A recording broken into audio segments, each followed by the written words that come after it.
listening to Your Secret is Safe with Me, non-judgmental talk about infidelity with Dr. Marie Murphy. If you're looking for new perspectives on complicated relationship issues, you've come to the right place.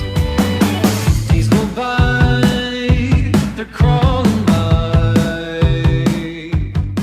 Hi, everybody. I'm Dr. Marie Murphy. This podcast is all about expanding the conversation around infidelity. I'm a relationship coach, and I specialize in helping people who are having affairs make decisions about how to move forward that are truly right for them. I firmly believe that we are all entitled to guidance that respects the fullness of our humanity and the complexity of our situations, even if the situation we happen to be in is a little messy. Infidelity is a complicated topic both in principle and in practice, and on this show we embrace, rather than reject, the complexity inherent to human experiences. Today, I have the pleasure of talking with Magenta Brooks. Magenta is a relationship coach who specializes in polyamory and ethical non-monogamy. Magenta is deeply honored to be able to help her clients develop the tools and perspectives they need to create and sustain deep, loving, and truly ethical non-monogamous relationships.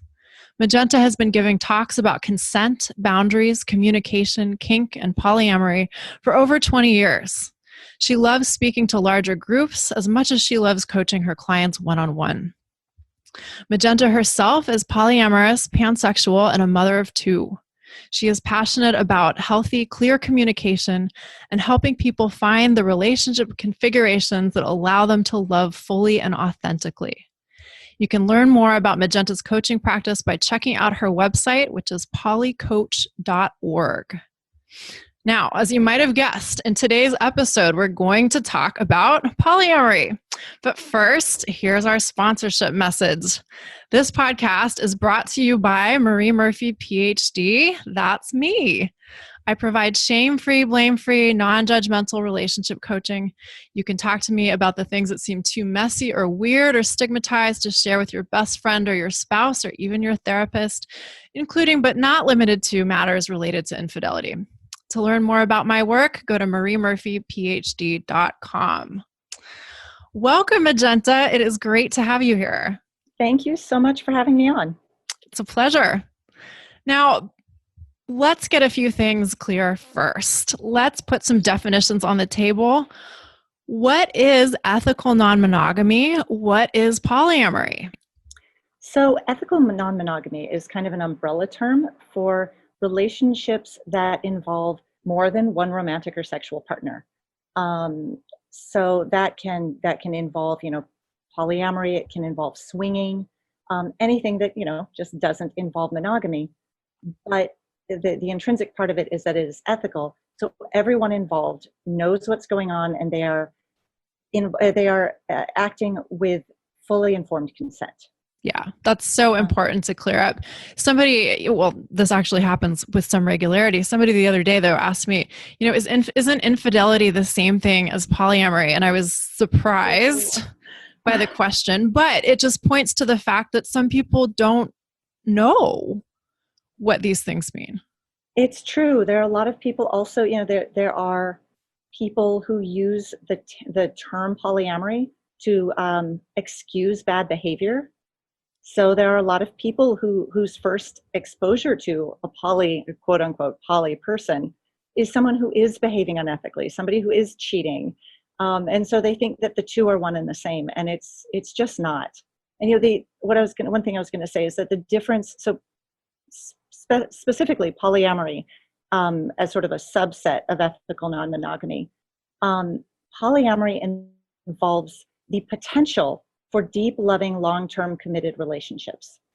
So, for example, if you were a swinger, or you wanted to have, friends with benefits, or you were in a partnership where occasionally you like to bring in a third for a fun threesome, no strings attached kind of situation, that's kind of under the ethical non-monogamy banner. If you are poly, you might like all of those things as well, but in addition, there is the potential, there's the openness for real love connections. So that's kind of, and occasionally that gets mixed up too. You'll see people that will say that they're poly, but really at that point, they're just trying to be ethical about sleeping with as many people as they can, which is fine. Sure. But Yeah. we do want to have the definitions clear so that everyone knows what they're getting into from the get-go. Yeah, absolutely. So if you meet, just for example, if you meet someone and they say to you, I'm poly, what can you imagine to expect from that person? So in an ideal world, somebody saying that they're poly, it means that they are interested in emotional connection. Actually, I'm going to go back and say anytime you're dating anybody, you're going to want to have a conversation and not make assumptions about what that means to them and what they're looking for. Because there are plenty of people who are, they're poly, but at this point in their life, they're not looking for any kind of committed relationship. Maybe they're what we call solo poly, meaning they're never going to want to like cohabitate. They're never going to want like a sort of traditional idea of a partnership, much less multiple partnerships. They're kind of wanting to be very autonomous individuals who have connections outside. And so anytime you're talking to anybody, you want to find out what they mean by polyamory. For me, if I'm dating somebody, I'm looking to date somebody that's poly. At this point in my life, I'm going to be looking for somebody who is looking for long-term stable relationships. That's where I'm at. And they may also like having lots of fun on the side as well, or not on the side, but in addition to. But for me, the poly that I'm looking for is deep emotional connection. With the possibility for additional deep emotional connections. Exactly. Yeah. And maybe deep emotional sexual connections that aren't lasting. Yeah, and that really depends on the people. There are absolutely, poly people, tend to run the gamut, right? There are so many poly people that, they want to go to play parties, they want to have lots of partners. They also have some deeply committed partners, or maybe they don't at this moment, but they're open to the idea of it. I think one of the things, and there's a lot of debate amongst the poly community about this, but to me, people that are really adamantly not planning on getting into, or they're not open to the idea of a sort of a loving partnership, I feel like maybe polyamory is not the right title for that. Interesting. By saying you're poly, that doesn't mean I want to get, poly married to you. It means I'm open to the idea of love, of some kind of loving relationship. Great So if you're distinction. just out for like, for friends with benefits, that's awesome. Just be clear about that. And I guess I personally do have an assumption that poly means a romantic connection of some kind. And I do want to say also, there are a lot of people that are non-sexual that have poly and ethically non-monogamous relationships. It's not just sexual. It can be romantic partnerships. There are asexual people. There are people who, for whatever reason in their lives, they are looking for deep romantic connections that maybe don't involve sex. So I don't want to just focus on the sex part. That's such a good point. I mean, I think we have so many, what's the right descriptor here? Strange, rigid, limited understandings in our society of what relationships can be like, what meaningful connections can be like. And we often have this very like heteronormative sense of the relationship between quote unquote romance and sex and sexuality and what you do with those things and how you form partnerships or not around those things. And romance doesn't have to be sexual. There are so many ways of experiencing romance. It's true. I think that's one of the things I love about polyamory. And there's a phrase, relationship anarchy, which often gets misused. Tell us what it means. Misused pretty badly. But the original, as my understanding is, the original idea behind relationship anarchy is the idea that relationships should not be defined and valued based on our sexual connection with a person. So we have this idea in our society that kind of if you're having sex with a person, that relationship is de facto more important than any relationships with people that you aren't having sex with, as though sex is the litmus test for meaning. So there's this idea that, for example, my best friend of 20 years, we've been through everything together. We're not sleeping together. there's this idea that if I meet a sexual partner, then she is less important. She's just a friend. Right. And relationship anarchy is sort of the idea that we are not going to judge relationships based on some predetermined idea of what a relationship is supposed to look like. We're going to fully be invested in our relationships for what they are as individual relationships. Unfortunately, just as a side note, sometimes relationship anarchy the term has been, definition drift has happened. And there's a wonderful man in the poly community, a kind of leader in the community named William Winters, who I believe coined the term relationship libertarianism, where people use that term to sort of excuse poor, unkind, or ungenerous thinking, sort of very self-centered thinking, which is not what polyamory is about. It's by far the opposite. It's about deep, caring connections where you are really putting your thought and effort into maintaining healthy relationships. It's not about just getting what you want without having to put love and effort into the people in your life. Mm-hmm, mm-hmm. Yeah, for sure. Okay, with all of this in mind, what are some, let's say that you're a person who's just learning about polyamory and you're intrigued by the idea of it. What are some indications that polyamory might be right for you? So a lot of people who end up going the route of polyamory, they've always felt like monogamy doesn't entirely make sense. A lot of people always had that question, like, is this right? Does this make sense? Maybe they've been uncomfortable getting into monogamous dynamics, but a lot of people, because of our societal pressures, they think that's the only option. Or they feel guilty for the fact that maybe they do have emotional connections to more than one person. Mm-hmm, mm-hmm. Maybe they recognize within themselves their ability to have deep, meaningful connection and attraction to more than one person without it diminishing their pre-existing relationships. Maybe they've never actually gotten to do that, but it seems good philosophically. I think that's the thing, is if you look at the idea of polyamory, you do the reading, and there's part of you that says, that's interesting. Mm-hmm. That's a good sign. Mm-hmm. And there are other people where they just aren't going to. There are other people that they read it and it's like, that sounds terrible. They look deep inside their hearts and there's no part of them. They're like, I want one partner to come home to. Yeah, sure. And that's, a completely legitimate thing. And that, that's a person who maybe they're not going to want to go in that direction. But it really is, does it feel like this might be a good idea? Yep. And also the other thing is, are you willing to do the work? Because monogamous relationships are challenging. Polyamory, you add more people and more baggage and societal pressures and our conditioning, and oh my God, it gets complicated. Right. So right.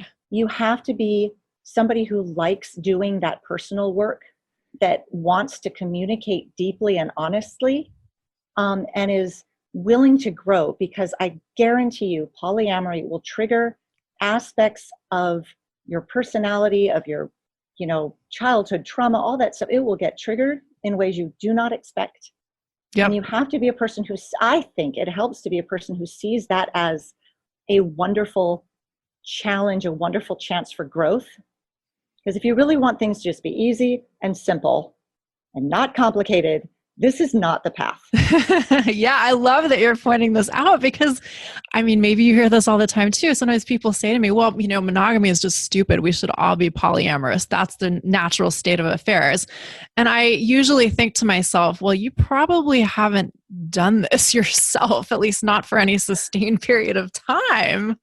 And how dare anybody tell somebody else how they're supposed to love? Right. It's just like, poly people are fighting so hard to be recognized and to have their relationships seen as legitimate. And we're going against the grain. We are a tiny minority.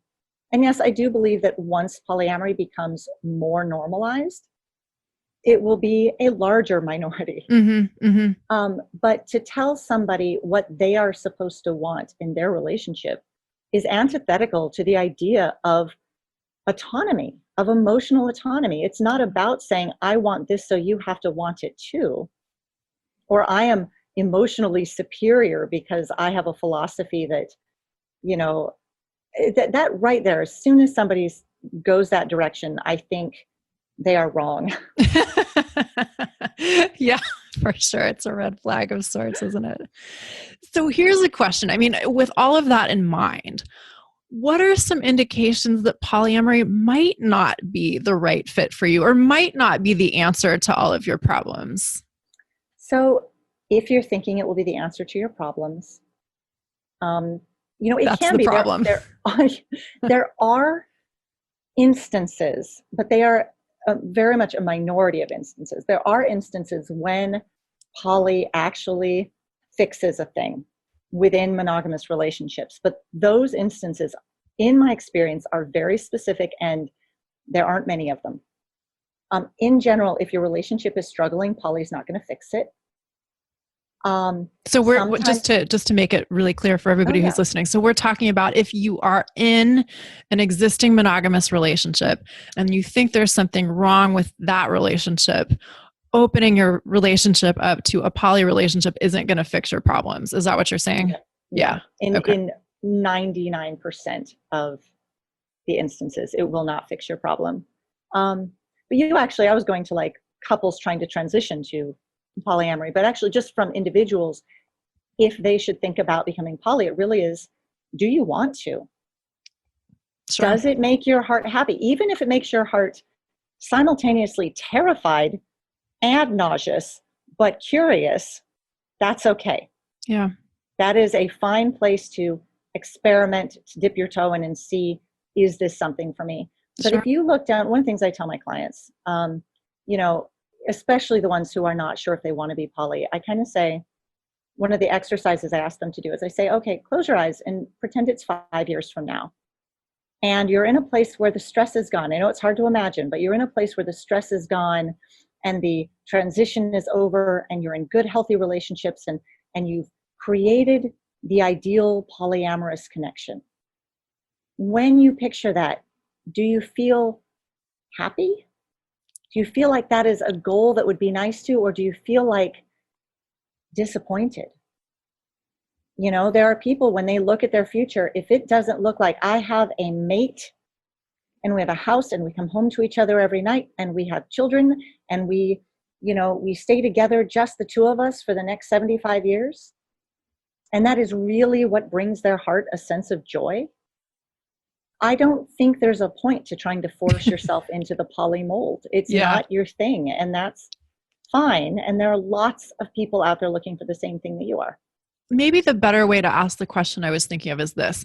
If you are looking for some alternative to monogamy, what's a good indication that polyamory isn't the right alternative for you? Okay. Thank you. So many things. Part of it is, if you are, I don't want to say that it's not the right path. Anybody who thinks it might be the right path, but, should look into it. But here are the things that tend to cause issues. People often want to be poly, but they don't want to do, like I was mentioning, doing the work. So they have an idea where I want to be poly. I want multiple partners, but I don't want my partner or partners to have multiple partners. Right. This often happens with gentlemen wanting lots of female partners, but not wanting their girlfriends to have other, the one penis policy, we call it, where there's allowed to be one penis. But, all the women are allowed, with quotation marks, allowed to have other female partners, but no men. Sure. And that happens a lot. That's really, really common. Oh, I believe you. And it's a fear response, but it's an unfair fear response. It's basically saying, hey, wife, or hey, girlfriend, you need to do all of the really hard work of becoming poly and dealing with your fears of rejection and your fear of loss and dealing with all the social conditioning. And I'm not going to do any of that because it's scary. The idea of seeing you with another man is terrifying to me. That makes me nauseous. So no. Right. You need to go deal with your nausea so I can have lots of girlfriends. And I do want to say that happens, like, I know I'm gendering it right now. It happens with queer folks. It happens where women tell their male partners that. It happens all over the gender spectrum. It's just, this is a dynamic that is most common with the sort of the one penis policy. Yeah.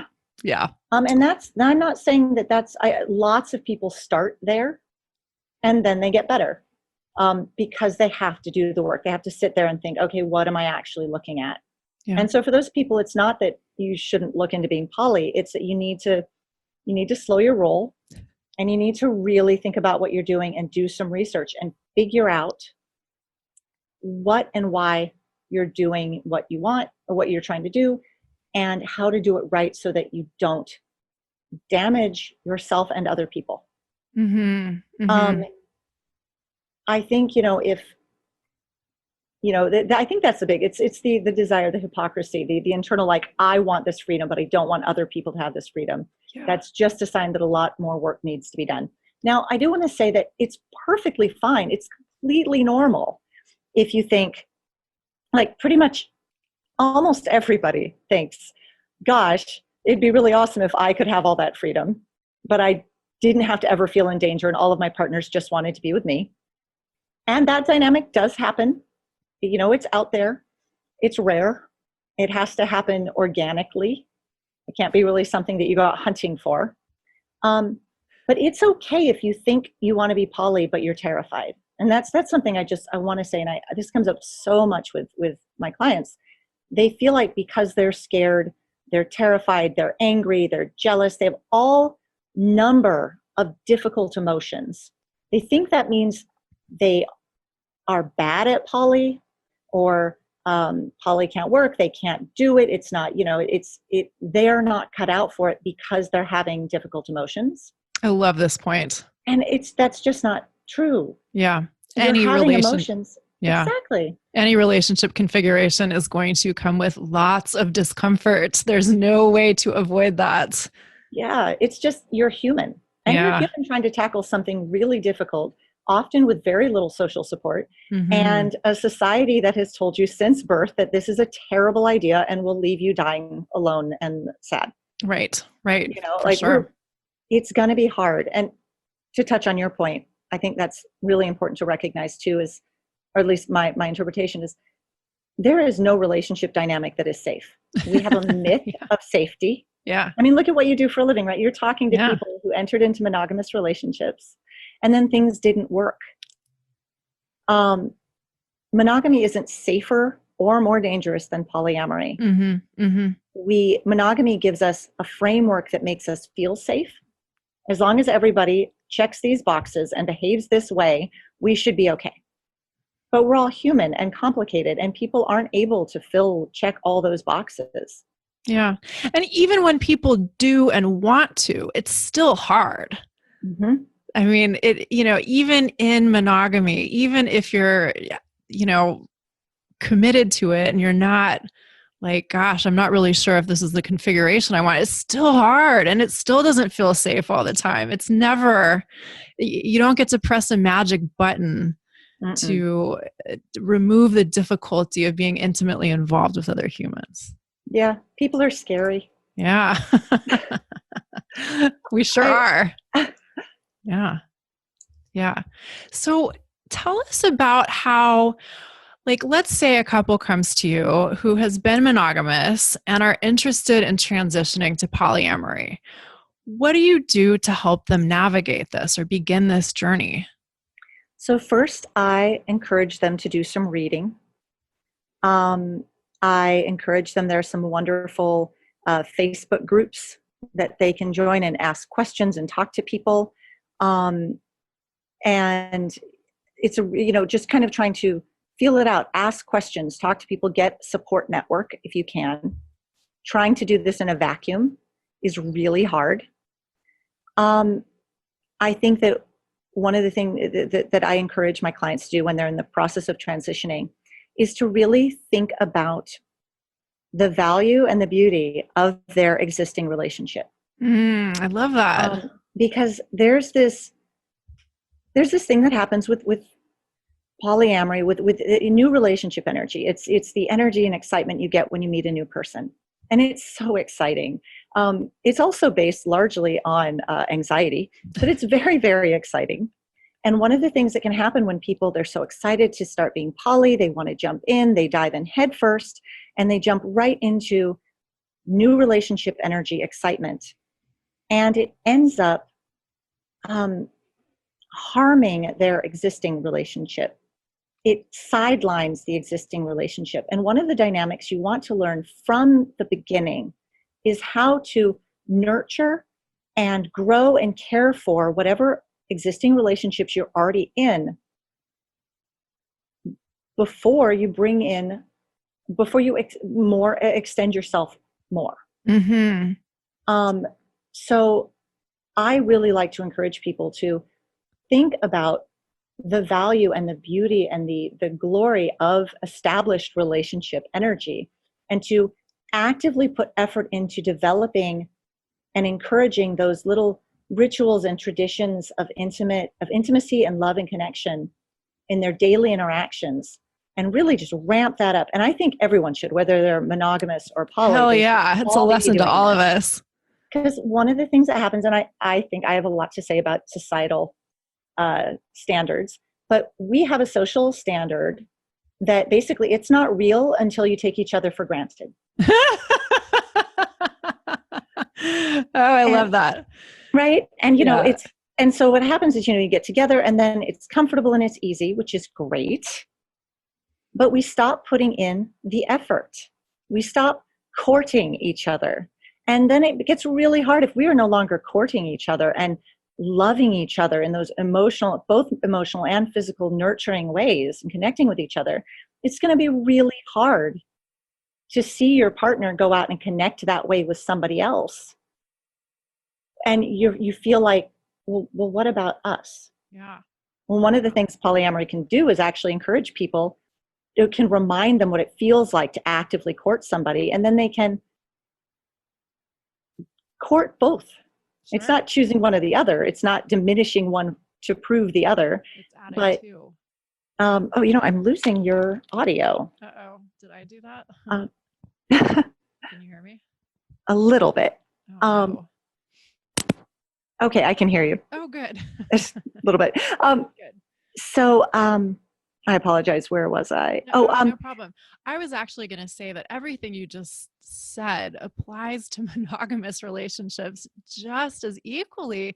When you stop recognizing that love is something that you do every day, partnership is something you do every day, marriage is what you do every day, like you're kind of fucked. Yeah. Sorry, not sorry. Like the relationship is kind of fucked if you're not investing in it as if it were a new shiny object. Mm-hmm.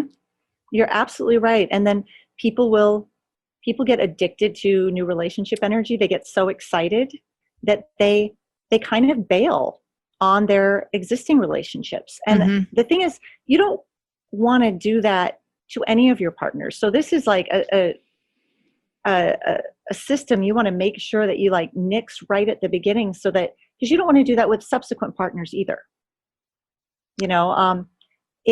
For me as a longtime poly person, if I'm dating somebody and I see, we're really creating a connection, it gets very exciting, having all that NRE excitement.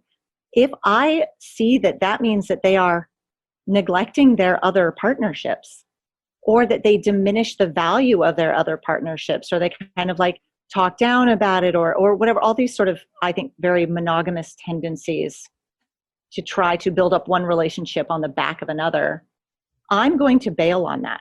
Because that will be me in the future. Once I'm the established partner, that is how I will be treated. So I'm only going to date somebody who is able to actively support and love and nurture all the relationships that they're in. Yeah. Yeah. And this is such a fascinating topic of new relationship energy. It's so intoxicating. And in our society, we take that kind of energy to mean that it's like a real connection or a more valuable connection than, old faithful, or someone that, the sparks haven't flown as much in the last however many years or whatever. And on the one hand, like, it feels so good to feel that kind of energy. But on the other hand, if you kind of chase that all the time, there are results that come with that. I don't want to say consequences, like bad things will happen, but there will be an impact on your love life no matter what relationship configuration you choose. You're absolutely right. People see, now I'm a total romantic. I'm a big romantic. So I think that NRE, new relationship energy, is really fun, and I like it. To me, and this is, the point where I am in my life, I back in my 20s, maybe when I was more solo poly, I maybe felt a little differently. But at this point in my life, I see far more value in established relationship energy. To me, that's the goal. NRE is, first of all, it's largely anxiety. It's nauseous. It's nausea. It's, do they like me? Are they going to call me? Is it going to work out? What do they think about this? What do they, what if they don't like, it's anxiety, and it's exciting. It's like a roller coaster, but at some point it stops being a roller coaster, not because it's not important, but because they do like you. Right. And you like them, and they're going to show up. Yeah. And they're going to keep showing up, and you want to show up for how glorious is that? Yep. I mean, that's the meal, and as much as I like frosting and cupcakes, I want sustenance as well. And so what I like to do is encourage people to find out what the aspects of NRE that they love are, what the things are in their relationship that feels so good, or felt so good if they've been in a long-term relationship and that NRE has faded away, and cultivate it into the long-term relationship. Because the partner that you've been in a relationship with for 10 years, 15 years, they are not less interesting than they were when you met them and you were all excited about them. They're not less sexy, less interesting, less fascinating than they were. They are more so because they are older and they have more life behind them. Yeah. I mean, to me, how great is that? So if we can take the things that bring us joy in a new relationship and pull that through our whole like, where could be the bad part of that? Don't we all want our long-term relationships to be as great as they were when we met? Yeah. When we decided this was amazing? Like, that's the goal. Yeah, it's such an important point. And so I see this in a different way with people who have been in unsatisfying marriages, or marriages that they've deemed unsatisfying for a long period of time. And they've met someone new and it's exciting. And they're like, oh, this is so much better than that old thing. I mean, I'm kind of exaggerating here, but the questions that I push people to ask themselves are things like, what do you love and appreciate about your spouse and your relationship with your spouse or partner? Like, yes, I understand it's probably been a long period of disconnection or stagnation in the relationship, but how can you focus on what you appreciate and value before you decide whether or not you want to end that relationship or not? Mm-hmm. Absolutely. And I think having that conversation as you're transitioning to poly in that stage is going to serve your established relationship. Yeah. As well. And so in continuing that, like what to do at the beginning. So strengthening and loving and nurturing your existing relationship, making a lot of space for real communication. And this is a thing a lot of people, we're not taught by our society how to have deep, honest, vulnerable conversations. That's for sure. There's a lot of stuff, and this is not at all a rule as far as gendered stuff. It's not a rule. There are many, many exceptions and many, many different iterations of this. But some people, often men, have been taught not to be vulnerable. They've been taught not to have needs, or that they're not allowed to have needs. They're not allowed to communicate them. That breeds resentment. It breeds misunderstandings and hurt feelings and missed signals. It leads to people trying to read each other's minds, which is poison. Women have often, and again, I always specify this is not a rule. This is not a gendered rule. It's just A a trend. tendency. Yeah. Women often feel the need to sacrifice themselves for their partners, to emotionally babysit. They feel guilty for not being the perfect provider. I talk to so many poly women, or like new poly women, who are like, but this is hard and my partner wants it to be easy, but I am wrong because it's not easy for me. And they need to stop. It is okay for everyone in a relationship to have the feelings that they're having, and they need to feel like they can be heard. Yeah. And one of the things that needs to happen is, if there are communication challenges, those things need to be addressed. So if you have a pattern in your relationship where one or both person tends to feel unheard, then looking at how to improve that communication, develop the skills that you need to really communicate and hear each other and be present to each other, even when your partner is saying something that you find scary or upsetting or angering. We need to be able to hear each other and talk those things out without internalizing shame and blame and oh, I have done something wrong because my partner is unhappy. Sometimes people just get to be unhappy. Right. And you have to be present for each other through that. And so developing those communication styles and honesty and real vulnerability, and being able to really be open about what is scary here. Sure. Yeah. And also, I've got like this laundry list of things, but like the big ones are also having a conversation about what it is you're both looking for. Are you looking, I really want a partner that every month I can go play a BDS game with in a totally non-romantic way. But I'm going to be here the other 29, 30 days out of the month. And, do you mind if I go play once a month to get this need met? That's one thing. Mm-hmm. It's not even, I'm going to rephrase that. It's not an asking permission. It's, this is a thing that I would like in my life. This is a thing I'd like us to work towards. For other people, it's like, I want to have deep, long-term, loving, committed relationships with people that we, have to dinner, and that, get to meet our parents and hang out where our kids all hang out together. Yeah. So having conversations, and there may be differences in what you're both looking for. And it's really good to have those conversations so you can try to at least start out, if not on the same page, then at least going in the same direction and understanding where each of you is coming from. So to that, go ahead. No, go ahead. To that end, how I can imagine you've worked with couples where one person is interested in opening the relationship up to polyamory, but the other person is not. How does that end up going? Oh, it's hard. That is such a hard situation. I've seen it go both ways. I've seen it become beautifully successful. Mm-hmm. I've seen it not go well. And it really depends on the individuals involved. Sure.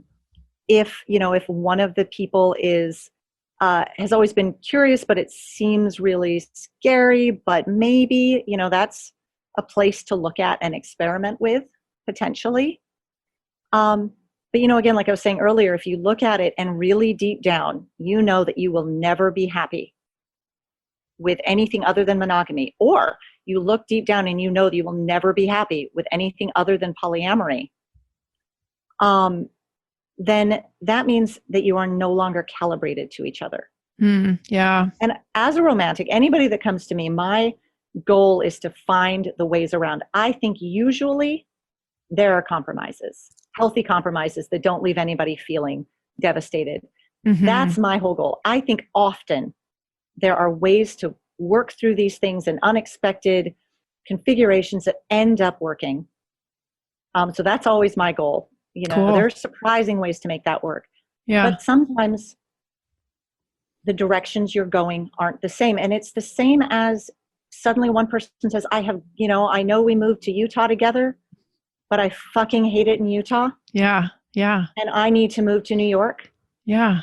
and they get to decide. Or like, I know we said we weren't going to have kids, but I've realized I am never going to be must. happy without having kids. Yeah. It can mean that compatibility has shifted. And that's such a painful thing. Yeah. But sometimes if the person has some openness to it, there can be ways to work around it. I think something I do want to say is something Dan Savage talks about is price of admission.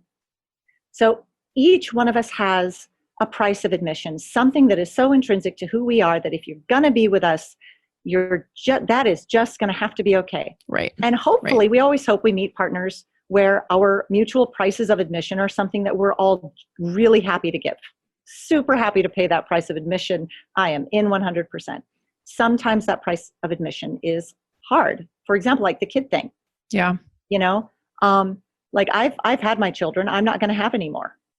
So if I start dating somebody and they're like, you know, I really need a partner with whom to procreate,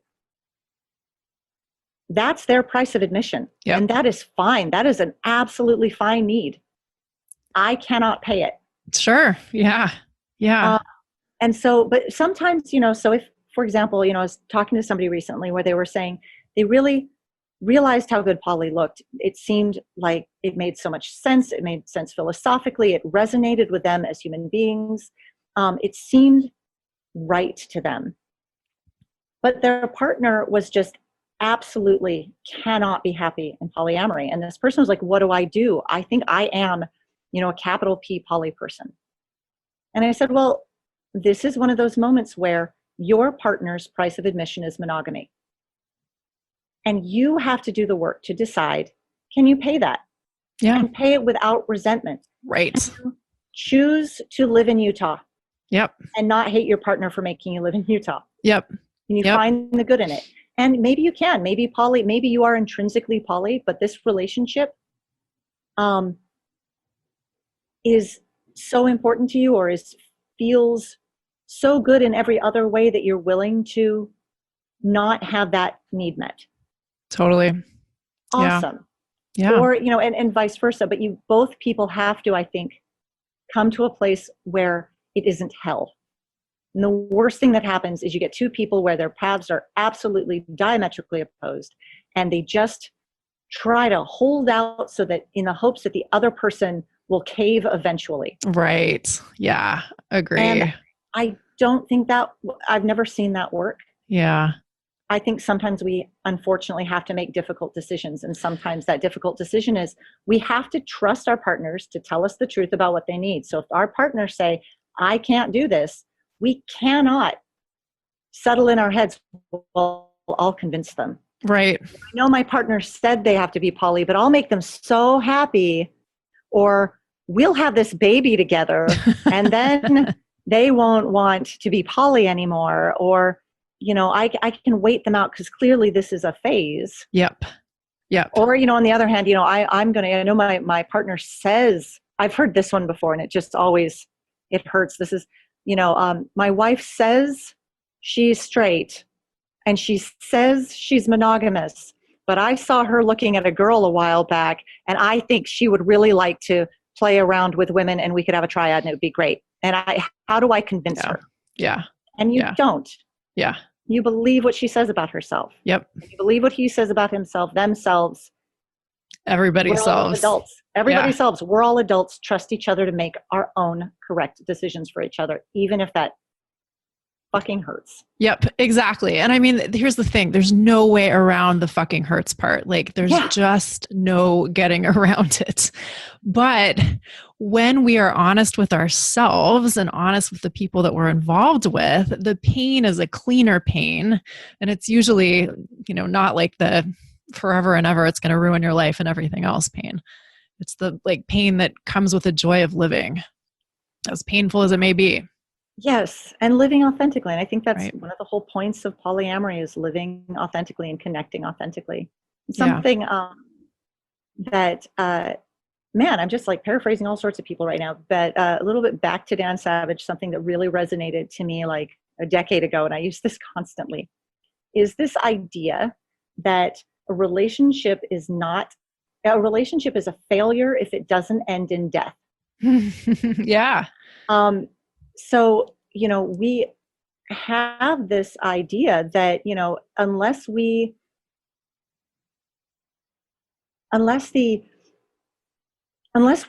get old and we die of old age in each other's arms, or maybe somebody dies in a car crash, that counts as a successful relationship.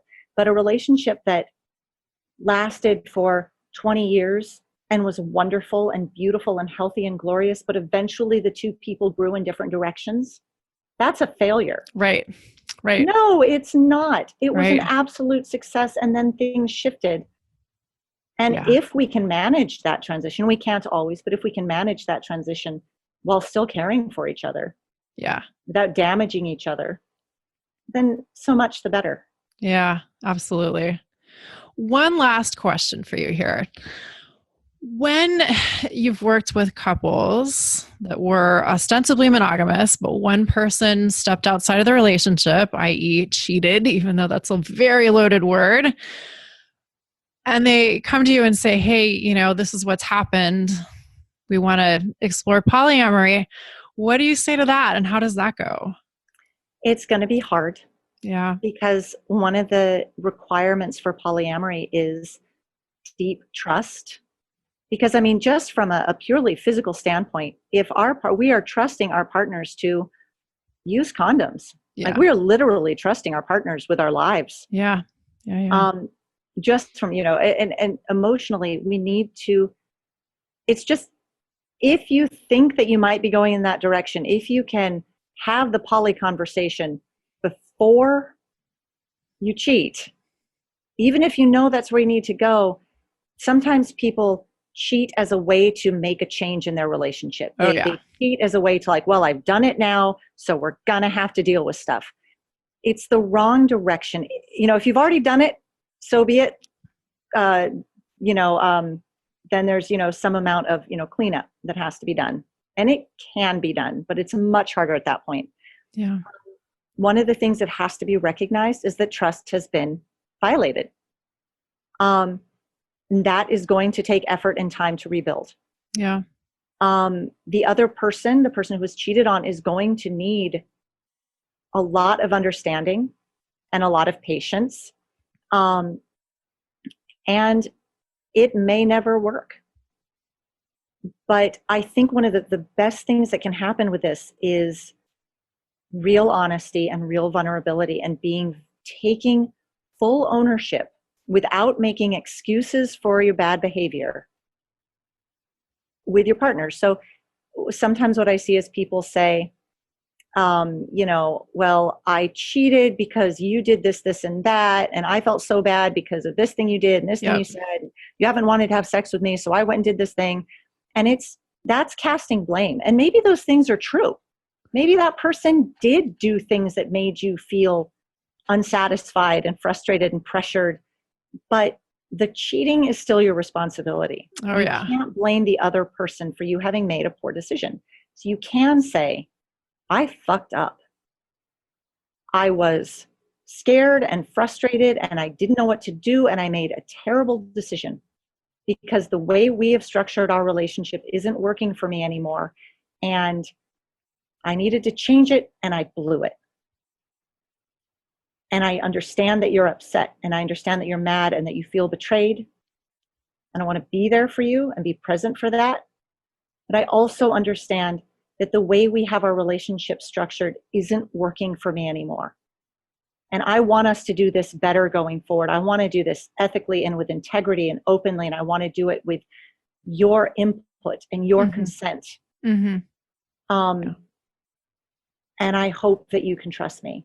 Yeah. And then that person who's been cheated on, just like if in any, if you were going to try to stay monogamous after somebody has cheated, they get to decide, am I willing to give this a go?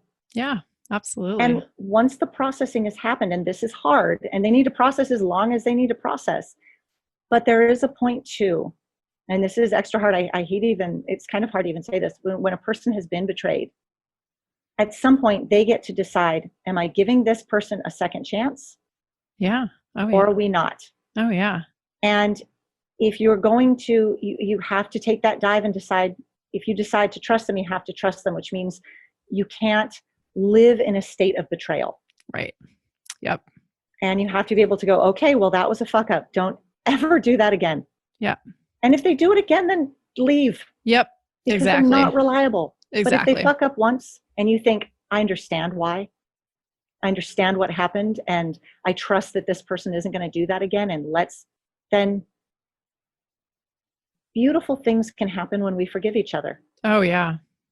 You know? And we're all entitled to setting boundaries and honoring them. I think, the bigger problem that I see is when, folks who have been cheated on don't honor their boundaries. Mm-hmm. And then it becomes this like, why does this keep happening to me? This is terrible. I don't know how to fix it kind of a situation, which is it's not the same thing. No, it's not. It really, and people are allowed to mess up, make mistakes, but if they continue to make mistakes, then it's systemic. So like, if I had a client where one of the problems, and this actually turned out beautifully, but it was a concerning situation where one of the partners they were both madly in love. There was a partner who had a tendency to either cheat, or then once they became poly, she would fuzz the truth. Wasn't as open about, she kept violating sort of the understandings that they had about communication. And one of the things that during coaching she figured out was that she had a whole bunch of like rebellious fear tendencies about not being heard, not being respected, that didn't come from her husband. Yeah. It came from her past. Sure. And so she was making consistently bad decisions because she needed to deal with some trauma. Yeah. And for her husband, he had every right to say, you know what, I'm going to leave because you keep doing this. You keep betraying my trust and I don't feel safe. Yeah. In that instance, and often that's the right decision if a person continues to make the wrong decision. In that instance, she was so aware of what she was doing. And she like recognized it was a unhealthy compulsion that was damaging her and her partner. Mm-hmm. And she went to therapy. Mm-hmm. And she made commitments and she worked and she fixed the problem. Mm-hmm. Mm-hmm. And it was worth it for him to stick around. Yeah. Yeah. That's cool. At the point where if they can't do that, if they continue to make that bad choice, then you can't trust them. Just again, on that visceral physical level, if they cannot be honest about what they're doing, how do you know that you are just safe on just a purely physical STI level? Yeah. You need to be able to know. Yep. Yeah. That things are being honored. Yeah. And so sometimes walking away is the only option, and that sucks. But if you cannot trust the person, if you really cannot trust them, what are you going to do? Yeah. Yeah, absolutely. Well, thank you so much, Magenta. This was such a pleasure. Is there anything else that you want to say before we sign off here? I think one more thing, which is, for couples transitioning to poly, be careful with how you treat people that you begin dating. The people that you start dating are real people. Monogamous people often want to maintain their sense of safety within their monogamous dynamic by creating a structure that feels very monogamous, that like protects them from, okay, you can't get emotionally connected, or you can't have unprotected sex, you can't do this sex act or that sex act, or you can't have, you can't sleep over, you have to be at home by 2:00 in the morning, or whatever the thing is that they set up in motion to sort of state their priority, their dominance, their importance, ends up mistreating any new people that come in, because they're not being treated as real whole people whose feelings matter. So doing the work to make sure that you are, and I can go on, but one thing I'm going to backtrack a little. When I said the whole like unprotected sex thing, that let me specify that. Saying if you're having unprotected sex with a bunch of strangers, I cannot have unprotected sex with you. I would not feel safe. That's me setting a boundary. Yeah.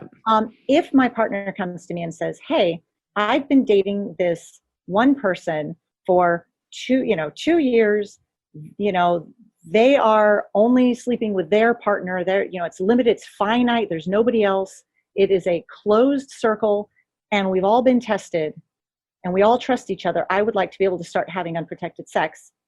And I say, no, you can't, because that's just for me. Yeah. And that is a rule that I am making to assert my dominance and importance. And it diminishes the validity of the other person. This is such a big topic, so I don't want to go down this track too much, but making sure that you are in a place to honor the people that you are seeing. And that means no veto power. No, I'm going to date this person, but if somebody else says get out, I'm just going to kick them to the curb. No deciding, okay, well, I need a partner. We're going to have a third that comes in, and she's going to like both of us, and she's going to move with us, and be sexually exclusive to both of us, and only ever date the two of us, and be exactly this, and that. Yeah.